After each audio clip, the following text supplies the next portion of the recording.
अच्छा दोस्तों, यूजुअली हम अलार्म लगाते हैं राइट, ताकि हम उसकी आवाज़ सुन सकें और उठ सकें राइट।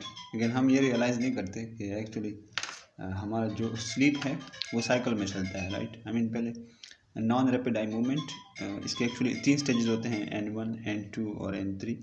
और N3 इसमें एक्चुअली डीपेस्ट स्टेज होता है राइट। और इसके बाद फिर रैपिड आई मूवमेंट का स्टेज आ जाता है राइट, वो थोड़ी देर के लिए रहता है राइट। और फिर उसके बाद फिर से ये साइकिल होके N1 स्टेज में आ जाता है, N2, N3 rapid eye movement, और फिर इसी तरह से N1, N2, N3 राइट।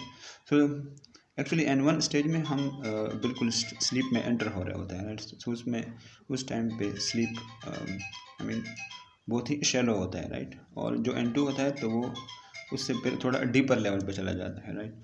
और जो N3 है तो वो सबसे डीपेस्ट लेवल होता है राइट।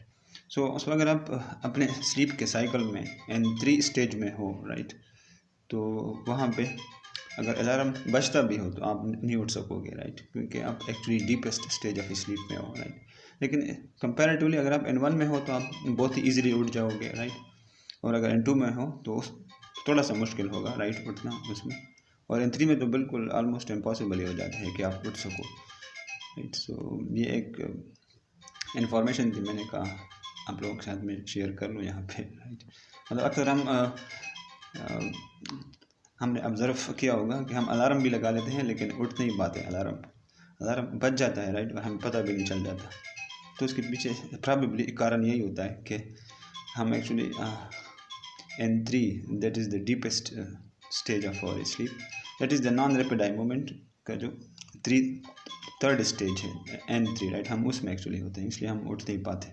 और जब हम उठ पाते हैं राइट, तो वो एक्चुअली हम या N2 में होते हैं या N1 में होते हैं राइट। Thank you guys.